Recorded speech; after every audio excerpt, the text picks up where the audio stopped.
Iran যুদ্ধে ট্রাম্পের জারিজুরি সব ফাঁস করে দিয়েছে তার নিজ দেশেরই বিরাট সংবাদ মাধ্যম ওয়াল স্ট্রিট জার্নাল। এক প্রতিবেদনে সংবাদ মাধ্যমটি নিশ্চিত করেছে ইরান যুদ্ধ থেকে তাড়াতাড়ি কেটে পড়তে চান ট্রাম্প। সাম্প্রতিক দিনগুলোয় ব্যক্তিগত আলাপচারিতায় ট্রাম্প তার সহযোগীদের বলেছেন ইরানের দীর্ঘমেয়াদে যুদ্ধ এড়াতে চান তিনি।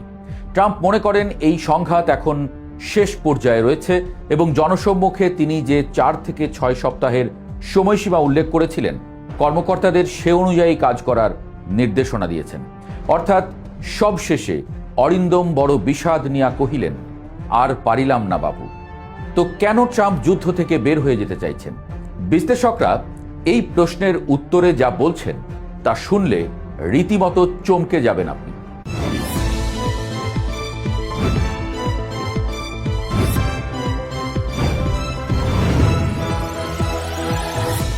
বিশ্লেষকদের উত্তরটা হলো, ইরান শুধু পারমাণবিক বোমা বানানোর দ্বারপ্রান্তেই নয়, বরং যে কোনো সময় ঘোষণা দিয়ে ফেলা ইরানের কাছে কোনো ব্যাপারই না।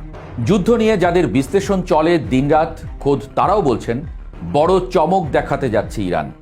60% সমৃদ্ধ ইউরেনিয়ামের খবর সারা দুনিয়ার মানুষ জানলেও 90%-এর কথা যে ইরানের ভয়ঙ্কর সব পাহাড়ের নিচ থেকে বের হওয়ার নয়, সেটা পরিষ্কার। বিশ্লেষকরা বলছেন ইরান পারমাণবিক বোমার সব কলকবজা গুছিয়ে রেখেছে পরম যত্নে। সময় হলেই গুপ্তধনে হাত দিচ্ছে ইরান। পারমাণবিক সক্ষমতার এই চোর পুলিশ খেলায় ইরান এখন এমন এক পর্যায়ে পৌঁছেছে যাকে আন্তর্জাতিক সমরবিদরা বলছেন নিউক্লিয়ার হেজিমনি। 60% থেকে 90% পৌঁছানোটা কারিগরিভাবে পাহাড় সম কোনো বাধা নয়, একটি সংক্ষিপ্ত পদক্ষেপ মাত্র। আন্তর্জাতিক পরমাণু শক্তি সংস্থা IAEA বারবার সতর্ক করছে যে ইরানের বর্তমান ইউরেনিয়াম মজুদ দিয়ে কয়েক সপ্তাহের মধ্যে অন্তত 3টি বোমার জন্য প্রয়োজনীয় ম্যাটেরিয়াল তৈরি করা সম্ভব। কিন্তু আসল রহস্যটা লুকিয়ে আছে ইরানের সেই কোল্ড টেস্ট বা ডিটোনেশন সিস্টেমের মধ্যে।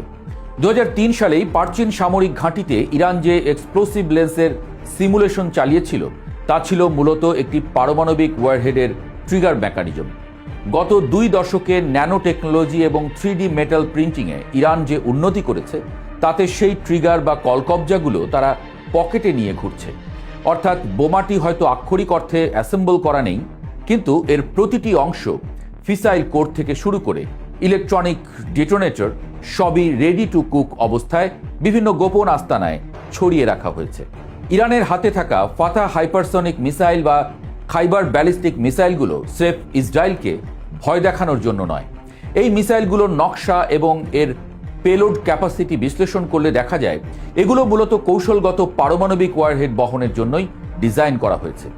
সাধারণ বারুদ বা TNT বহন করার জন্য এত উন্নত গাইডেন্স সিস্টেম এবং হাইপারসনিক স্পিডের প্রয়োজন পড়ে না। যারা ভাবছেন ইরান এখনও বোমা বানাতে পারেনি, তারা আসলে ভুলে যাচ্ছেন যে একটি দেশ যখন হাইপারসনিক প্রযুক্তিতে বিশ্বসেরাদের কাতারে চলে আসে, তখন সেই দেশের জন্য একটি ওয়ারহেডকে ছোট করে মিসাইলের মাথায় বসানো বা মিনিয়েচারাইজেশন করাটা ডাল ভাতের মতো সহজ। বিশেষ করে রাশিয়ার সঙ্গে ইউক্রেন যুদ্ধের বিনিময়ে ইরানের যে প্রযুক্তিগত লেনদেন হয়েছে তাতে মস্কোর কাছ থেকে ইরান এই স্পর্শকাতর প্রযুক্তিটি সংগ্রহ করে নিয়েছে বলেই অনেক গোয়েন্দা সংস্থার জোরালো ধারণা। এখন প্রশ্ন আসতেই পারে, যদি সবকিছুই গুছিয়ে রাখা থাকে তবে ইরান কেন উত্তর কোরিয়ার মতো একটা ধামাকা করে বিশ্বকে জানিয়ে দিচ্ছে না? উত্তরটা খুবই সোজা সাপটা। ইরান উত্তর কোরিয়া হতে চায় না। পিয়ংইয়ং যখন পারমাণবিক পরীক্ষা চালিয়েছিল তখন তারা বিশ্ব থেকে পুরোপুরি বিচ্ছিন্ন হয়ে গিয়েছিল। কিন্তু ইরান একটি বিশাল ভূরাজনৈতিক শক্তির কেন্দ্রে। তারা চায় না এমন কোনো ঘোষণা দিয়ে নিজেদের অর্থনীতিকে চিরতরে আইসোলেটেড বা একঘরে করে ফেলতে। বর্তমান বিশ্বের পরিস্থিতির দিকে তাকালে দেখা যায় ইরান সবচেয়ে বেশি স্যাংশনড কান্ট্রি হওয়ার পরও তারা কিন্তু উত্তর কোরিয়ার মতো রুদ্ধদ্বার কোনো দেশ নয়। তাদের সঙ্গে চীন, রাশিয়া, এমনকি ইউরোপের দেশগুলোরও এক ধরনের যোগাযোগ ও বাণিজ্যিক সম্পর্ক টিকে আছে। পারমাণবিক বোমার ঘোষণা দিলেই এই আন্তর্জাতিক আইনি সুরক্ষাটুকু নষ্ট হয়ে যাবে। ইরান মূলত নিউক্লিয়ার অ্যাম্বিগুইটি বা অস্পষ্টতার নীতি খেলছে। তারা বিশ্বকে বুঝতে দিচ্ছে তাদের কাছে বোমা আছে, কিন্তু তারা কোনো প্রমাণ রাখছে না। এই রহস্যময়তাই তাদের সবচেয়ে বড় ঢাল। যুদ্ধের বর্তমান প্রেক্ষাপটে ইরানের উপর একের পর এক হামলা হয়েছে, তাদের বড় বড় নেতা ও কমান্ডাররা শহীদ হয়েছেন। কিন্তু এরপরও ইরান কেন তার চূড়ান্ত অস্ত্রটি বের করছে না? এর প্রধান কারণ হল মিউচুয়াল অ্যাসিওর ডিস্ট্রাকশন বা ম্যাড থিওরি। ইরানের হাতে ইসরায়েলকে মানচিত্র থেকে মুছে দেওয়ার ক্ষমতা থাকলেও আমেরিকার মূল ভূখণ্ডে আঘাত হানার মতো কার্যকর আইসিবিএম এখনো পর্যন্ত পর্যাপ্ত নয়। অর্থাৎ পারমাণবিক যুদ্ধ শুরু হলে ইরান ইসরায়েলকে ধ্বংস করতে পারবে ঠিকই, কিন্তু আমেরিকা ঠিকই ইরান সহ পুরো মধ্যপ্রাচ্যকে মানচিত্র থেকে মুছে দেওয়ার ক্ষমতা রাখে। আমেরিকা শিয়া বা সুন্নি কোনো বিভেদ মানে না, তাদের লক্ষ্য কেবল নিজেদের দাপট বজায় রাখা। তাই ইরান ততক্ষণ পর্যন্ত বোমার ঘোষণা দেবে না যতক্ষণ না তারা ওয়াশিংটনকে সরাসরি থ্রেটের মুখে ফেলতে পারছে। তারা চাচ্ছে না যে কেবল ইসরায়েলকে ধ্বংস করতে গিয়ে নিজেদের চিরতরে শেষ হয়ে যাওয়া। তারা মূলত একটি লম্বা কনভেনশনাল বা প্রথাগত যুদ্ধ পছন্দ করছে, যেখানে তেলের দাম নিয়ন্ত্রণ করে পশ্চিমের অর্থনীতিকে পঙ্গু করে দেওয়া সম্ভব। ইরানের নেতাদের এই কৌশলী অবস্থানের পেছনে একটি অর্থনৈতিক হিসাবও কাজ করছে। তারা চাইছে না পারমাণবিক যুদ্ধের নরকে প্রবেশ করতে, উল্টো তারা চাচ্ছে পারমাণবিক শক্তির ভয় দেখিয়ে নেগোসিয়েশন টেবিলে নিজেদের শর্তগুলো মানাতে। বিশ্বে ইরানের আটকে থাকা 100-120 বিলিয়ন ডলার উদ্ধার করা এবং পশ্চিমা নিষেধাজ্ঞা তুলে নেওয়াই তাদের আসল লক্ষ্য। তেলের দাম যদি ব্যারেল প্রতি $200 ছাড়িয়ে যায়, তবে আমেরিকা বা ইউরোপের সাধারণ মানুষই তাদের সরকারকে যুদ্ধ থামানোর জন্য চাপ দেবে।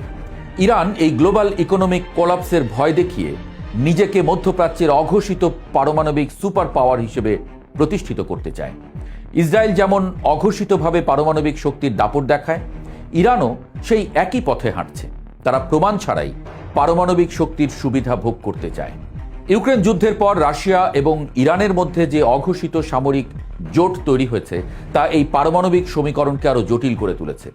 রাশিয়ার কাছ থেকে ইরান যদি সত্যি S-400 এর মতো উন্নত এয়ার ডিফেন্স সিস্টেম এবং নিউক্লিয়ার ওয়ারহেড রিএন্ট্রি প্রযুক্তি পেয়ে থাকে, তবে ইসরায়েল বা আমেরিকার জন্য ইরানে আবারও অল আউট হামলা চালানো হবে আত্মঘাতী।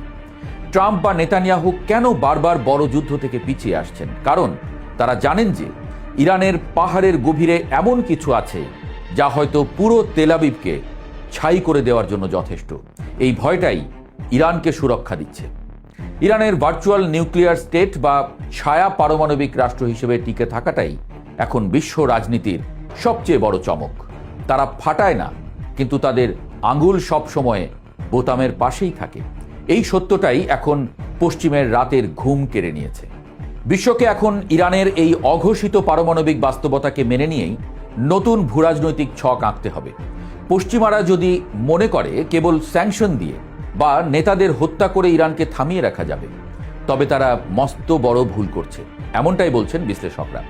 ইরান এখন আর কেবল একটি বিদ্রোহী রাষ্ট্র নয়, তারা একটি আধুনিক পারমাণবিক হেজিমনি বা আধিপত্যের পথে। ইরানের এই নীরব অগ্রযাত্রা আসলে এক মাল্টিপোলার বা বহুমাত্রিক বিশ্বের নতুন সিগন্যাল। তারা হয়তো সরাসরি কোনো পরীক্ষা চালাবে না, কিন্তু তারা নিজেদের এমন এক থ্রেশহোল্ড অবস্থানে রাখবে যেখানে যে কোনো মুহূর্তে তারা বিশ্বকে চমকে দিতে পারে। ভবিষ্যতের মধ্যপ্রাচ্য আর আগের মতো থাকবে না। সেখানে ইরান হবে এক অঘোষিত পারমাণবিক নিয়ন্ত্রক, আর আমেরিকা বা পশ্চিমা বিশ্বকেও এই নতুন সত্যটি মেনে নিয়ে আলোচনার টেবিলে নুয়ে পড়তে হবে। কারণ পারমাণবিক অস্ত্রের চেয়েও শক্তিশালী হলো সেই অস্ত্রটি আছে বলে বিশ্বাস করানোর সক্ষমতা। যুদ্ধ বন্ধ হোক।